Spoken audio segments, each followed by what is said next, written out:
The Annals of Richfield by Dr. Henry A. Ward. The Fire Department. During the winter of 1850, the American and the National were burned, and several attempts were made to burn the Richfield Hotel. In the summer following, money was raised by subscription, and Utica's hand fire engine, number 2, was purchased. A fire company of about 30 members was formed, of whom the chief was Davis Brown. The members were Alonzo Phillips, William Griffith, John and George Higginbotham, Stephen Townsend, Hamilton Wood, George Doolittle, Edward Osborne, Henry Balch, Edward Caney, Thomas Caney, R.G. Edsett, Lot Hosford, Moss Wheeler, Almond Cole, Justin Hall, William Holt, James Whitewell, Harvey Layton, Thomas Strickland, Hamilton Bailey, Edward Cheeseman, Philip and Levi Runyon, and Solomon Piper. These, clad in red jackets, belted at the waist with a black girdle, made a brave show on parade. The first fire company attempted was during the first winter of its existence at the burning of the hotel at Brighton. The arrival of the old tub was too late for service, but the boys sucked dry a well or two and had a good time before starting for home.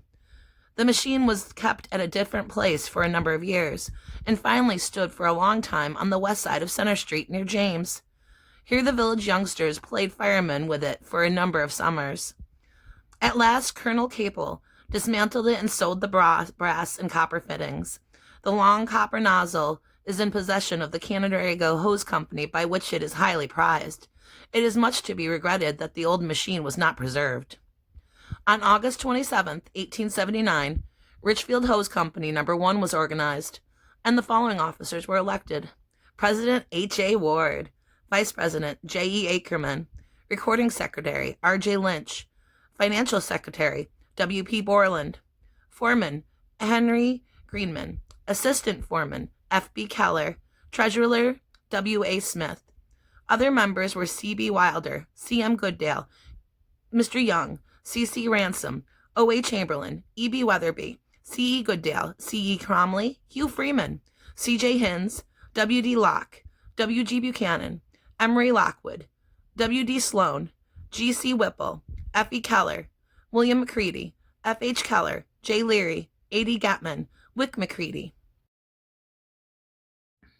At a later date, Canandaigua Hose Company No. 2 was organized, with these officers and members: President M. Tuller, Vice President M.D. Barris, Recording Secretary Mr. Luce, Financial Secretary A.H. Elwood, Foreman A.C. Tennant, Assistant Foreman Olcott McCready, Treasurer H.C. Watson, Mr. Whipple, Mr. Ramsdale, Mr. Lent, Moore, Steele, Fay, Cole, Getchell, Hall, Conklin, Cole, Chaplin, Moore, Borden, Crane, Bronner, Stoner, Lockwood, Scott Layton, Mr. DeLong, George Van Horn, Mr. Hammond, Seaton, Harris, Thomas Weldon, Mr. Getchell.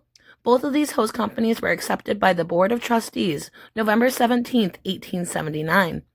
Number 2 was incorporated March 17th of 1880. Richfield Springs Hook and Ladder Company was organized January 10th of 1880 and incorporated January 20th of 1880. The first officers and members were President Mr. Davenport, Vice President Barker, Secretary Llewellyn, Treasurer Mr. Schimmel, Foreman L. Edwards, Assistant Foreman Alonzo Getman, Steward Sylvester Schimmel, G.H. Johnson, Damon DeLong, Richard Weldon, A. Lathrop, Mr. Doubleday, Mr. Wheeler, Harry Williams, J.H. Sitz. The company was accepted January 31st, 1880. The organization of the fire department was provided for by resolution adopted by the village board November 1st, 1879, appointing the fourth Tuesday in November of each year between the hours of 7 and 9 p.m. for the election of its officers. The first elected were Chief Engineer Reverend S.R. Ward, First Assistant Fay, Second Assistant D.G. Harris. The first fire to which the department was called out was on the night of April 19, 1880, at the burning of J.N. Hinds' barn. The fire was subdued. The efficiency of the department has several times since been fully demonstrated.